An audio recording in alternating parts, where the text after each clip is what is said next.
আচ্ছা, এখানে আপনারা আমার যে স্ক্রিনটা দেখতে পাচ্ছেন প্রথম আলোর, তো প্রথম আলোর নিউজ পড়লে মাঝে মাঝে এত হাসি পায়, আসলে মনে হয় যে এরা নিউজ করছে নাকি মানুষকে হাসানোর দায়িত্ব নিয়েছে সেটাই বুঝি না।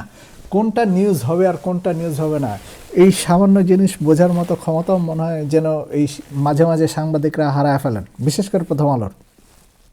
বাংলাদেশের 1 নম্বর পত্রিকা, কিন্তু যেভাবে নিউজ করে তাতে আসলে মনে হয় যে এটা বাংলাদেশের 1 নম্বর পত্রিকা নাকি ট্যাবলয়েড। ট্যাবলয়েড হচ্ছে সেই পত্রিকাগুলা, ইংল্যান্ডে বিশেষ করে বলা হয়, যেগুলা দিয়ে মাঝে মাঝে মানুষ টয়লেট টিস্যুর বদলে ইউজ করতে পারে।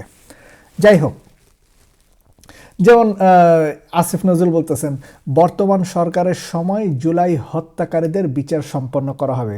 এখন বর্তমান সরকার তো আছে, যদি ফেব্রুয়ারিতে ইলেকশন হয় তাহলে আর 8 মাস, 8 মাসের মধ্যে এত হাজার হাজার বিচার হয়ে যাবে?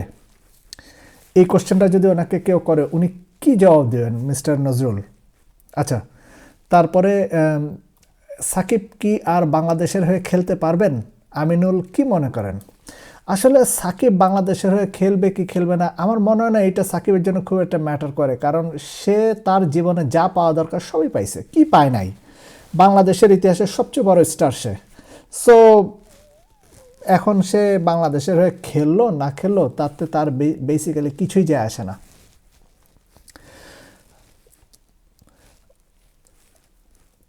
ইংল্যান্ড এবং ইন্ডিয়ার টেস্ট, আসলে টেস্ট ম্যাচ হওয়া উচিত এরকম, ইংল্যান্ড জিতছে 22 রানে। That's real beauty of cricket. ঠিক আছে, আমরা যতই নিজেদেরকে বাঘ দাবি করি, আমরা 20 কোটি মানুষ পয়দা করতে পারছি, কিন্তু 20 জন ভালো ক্রিকেটার পয়দা করতে পারি নাই, যার ফলে প্রতি বছরই আমরা প্রতিটা টুর্নামেন্টে 10 দলের মধ্যে আমাদের সর্বোচ্চ স্থান হয় 8ম, একমাত্র অস্ট্রেলিয়াতে 2015 সালে ওয়ার্ল্ড কাপ ছাড়া। এছাড়া সবসময় আমরা 10 দলের মধ্যে 8ম, এবং এইটাই আমাদের সর্বোচ্চ প্রাপ্তি, এবং এইটাই মনে হয় আমাদের, ওই যে বলে না যে আমাদের হ্যাডম, হ্যাডম কত দূর, আমাদের হ্যাডম মনে হয় 10 দলের মধ্যে 8ম হব সারা জীবন, এটাই আমাদের হ্যাডম। মাঝে মাঝে 2-1টা ম্যাচ জিতবো, এবং তাতে সাংবাদিকরা এমনভাবে প্রশংসার বন্যায় ভাষায় যেন এক একজন আসছে বিরাট কোহলি আর জসপ্রীত বুমরা, ঠিক আছে না, আমাদের দেশের প্লেয়াররা। কিন্তু আসলে তো আমাদের দেশের প্লেয়াররা বাঘ না, আমাদের দেশের প্লেয়াররা অনেকটা ইঁদুরের কাছাকাছি। তারা 1-2টা ম্যাচ জিতবে, তারপরে আবার হারায় যাবে।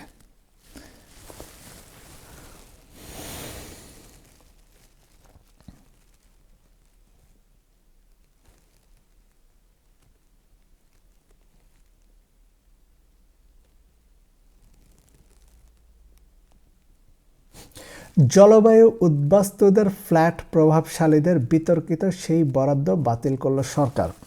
আচ্ছা, এই যে ফ্ল্যাটগুলো বানাইতে যে কার্বন আমরা প্রকৃতিতে ছাড়ি, সেটার হিসাব কেউ করে না, তখন জলবায়ু ক্ষতি হয় না? দেখেন, নতুন প্রেমে পড়েছেন নাস ডেইলির নুসের ইয়াসিন। ভাই, নুসের ইয়াসিন নতুন প্রেমে পড়লো, পুরান প্রেম ভাঙলো, পুরান প্রেম গড়লো, নতুন প্রেম ভাঙলো। ভাই, আপনার কি দরকার এইসব নিউজ করার রে ভাই? প্রথম আলো is a national news paper, 20 কোটি মানুষের ন্যাশনাল নিউজ পেপার প্রথম আলো, এবং তার নিউজের টপিক হচ্ছে একজন ইউটিউবার, একজন কন্টেন্ট ক্রিয়েটর, একজন ইনফ্লুয়েন্সার, সে প্রেমে পড়ছে কি পড়েন নাই? আপনারা যারা নাস ডেইলিকে চেনেন না, আমি একটু বলি। এই ভদ্রলোকের জন্ম সম্ভবত প্যালেস্টাইনে, তারপর উনি লেখাপড়া করছেন হার্ভার্ড ইউনিভার্সিটিতে, হার্ভার্ড গ্র্যাজুয়েট, এবং তারপর উনি পেপ্যালের মতো কোম্পানিতে একটা চাকরি করছেন। তারপর একদিন হঠাৎ করে চাকরি ছেড়ে দিয়ে উনি ইউটিউবিং শুরু করছেন, এবং তারপরে ওয়ার্ল্ডে one of the biggest YouTube star উনি হয়েছেন। এখন উনি দুবাইতে থাকেন, খুব সম্ভবত, আমি ঠিক শিওর না, খুব সম্ভবত দুবাইতে থাকেন, কারণ Dubai is a tax haven. উনি যা ইনকাম করেন কোনো ট্যাক্স দেওয়া লাগে না, so Dubai is a very good place for them. প্রচুর কন্টেন্ট ক্রিয়েটর আমি জানি যারা দুবাইতে থাকেন, এবং দুবাইতে থাকার অন্যতম কারণ হচ্ছে একটা হচ্ছে ট্যাক্স হ্যাভেন, ট্যাক্স দেওয়া লাগে না, এবং 2 হচ্ছে দুবাই থেকে পৃথিবীর যে কোনো জায়গায় অ্যাকচুয়ালি মুভ করা খুব ইজি, যেহেতু তারা অনেক বেশি ট্রাভেলের উপরে থাকে। So Dubai is a good place for them to live. প্রায় 4 কোটি টাকা খরচ করে বাংলাদেশে আম্পায়ার টাফেলের কাজ কি? আম্পায়ার টাফেল 4 কোটি টাকা নিয়ে পকেটে পুরে অস্ট্রেলিয়া চলে যাবেন, কারণ উনি যখন বাংলাদেশে এসে দেখবেন যে এই দেশের ঘরোয়া ক্রিকেটকে কন্ট্রোল করে কিছু মাফিয়া পলিটিক্যাল লিডার্স, এবং এদের মন অনুযায়ী আম্পায়ার সিদ্ধান্ত না দিলে আম্পায়ারের হাত ভাঙ্গা ঠ্যাঙে আর ঠ্যাং ভাঙ্গা হাতে ধরা দেওয়া হয়, তখন টাফেল বলবে ভাই ছেড়ে দেবা কাইন্দা বাঁচি, আমি জায়গা টাকা পয়সা পকেটে ঢুকা, এটাই ভালো। কারণ বাঙালিরে ক্রিকেট খেলা শেখানো, আম্পায়ারিং শেখানো is not my cup of tea. ট্রাম্পের চোখে সর্বকালের সেরা ফুটবলার কে? আসলে এটাও খুব ফালতু একটা টপিক, কারণ Donald Trump I don't think he watches football, and I don't think he don't give a shit কে বেস্ট ফুটবলার কে ওয়ার্স্ট ফুটবলার, তার এই ব্যাপারে কোনো আগ্রহ নাই। তার একমাত্র আগ্রহ ফুটবল খেলা কেমনে আমেরিকায় বেশি টাকা ইনকাম করা যায়। ট্রাম্প একজন ব্যবসায়ী, টাকা ছাড়া তার মধ্যে আর কোনো ধান্দা নাই। সো কে ভালো ফুটবলার আর কে খারাপ ফুটবলার, আই ডোন্ট থিঙ্ক এটা নিয়ে ট্রাম্পের আদৌ কোনো মাথা ব্যথা আছে। সো যে সাংবাদিক ভাই এটা লেখছেন, ওনার এই কোশ্চেনটা মাথায় রাখা উচিত যে ট্রাম্পের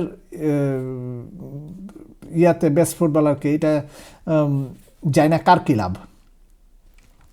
আচ্ছা, উদযাপনে বাড়াবাড়ি করে 3 লাখ টাকা জরিমানা সিরাজের। 3 লাখ টাকা ওর কাছে কিছুই না, তারা আইপিএল খেলে। সো 3 লাখ টাকা অনেকটা তাদের, যাই হোক, তাদের সম্ভবত তাদের বাসা কাজের বুয়ার বেতন। আচ্ছা,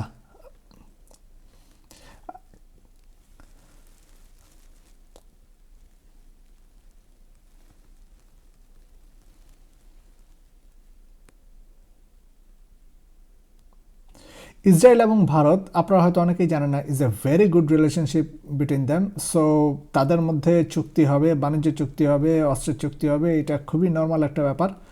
এইখানে এত বড় করে দেখার কিছু নাই। প্রথম আলোর সবচেয়ে যে জিনিসটা আমার কাছে খুব অ্যাট্রাক্ট করে সেটা হচ্ছে বিনোদনের পাতা। বিনোদনের পাতা আসলেই ভরপুর বিনোদন।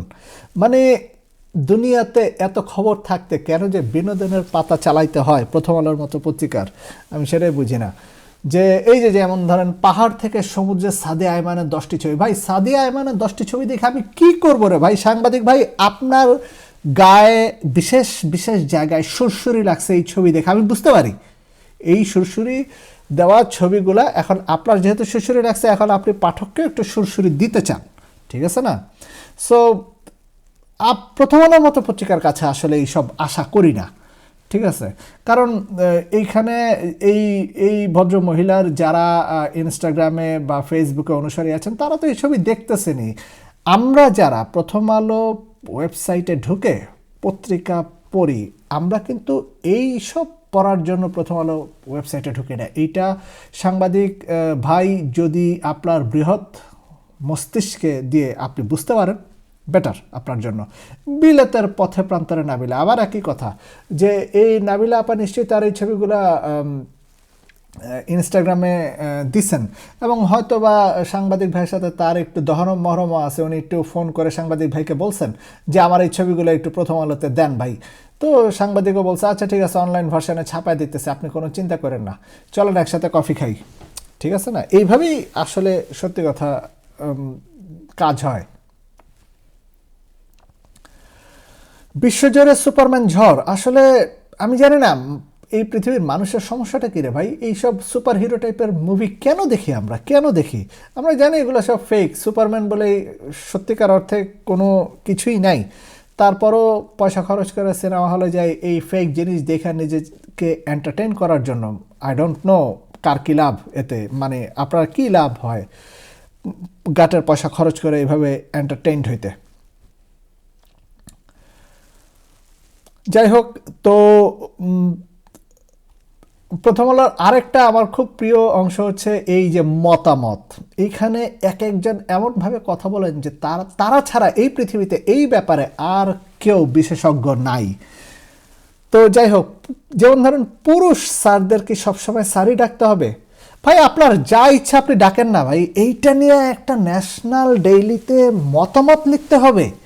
মানে আমি চিন্তা করি যে আমাদের টপিকের এত অভাব হয়েছে, মানে বাংলাদেশে কোনো সমস্যা নাই যে সমস্যাগুলো নিয়ে লেখা যাবে না, নাকি বাংলাদেশের সব সমস্যা শেষ?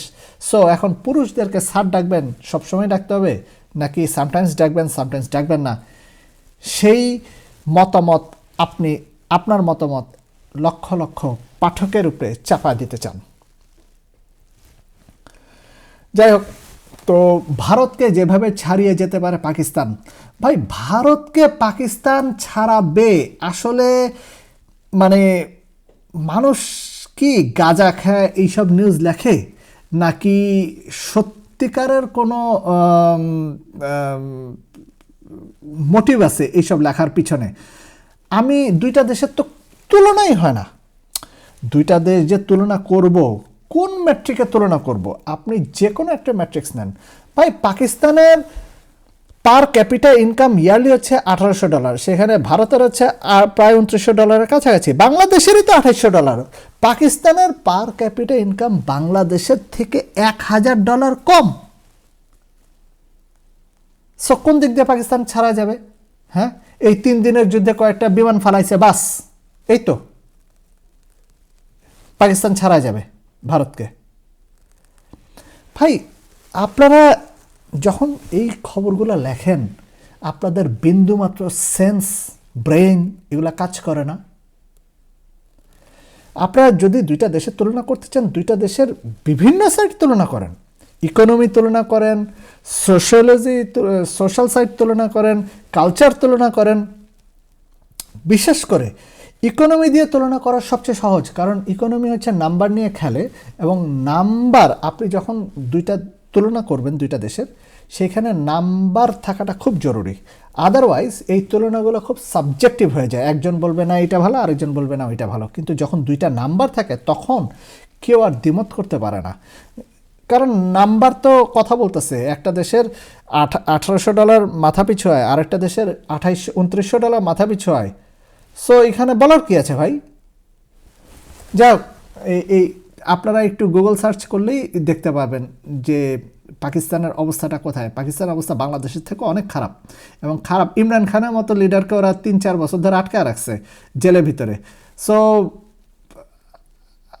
এখানে আর কি বলার আছে? একটা দেশ কতটুকু খারাপ হইতে পারে, ঠিক আছে না?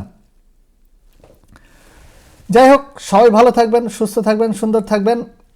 দেখা হবে নেক্সট এপিসোডে।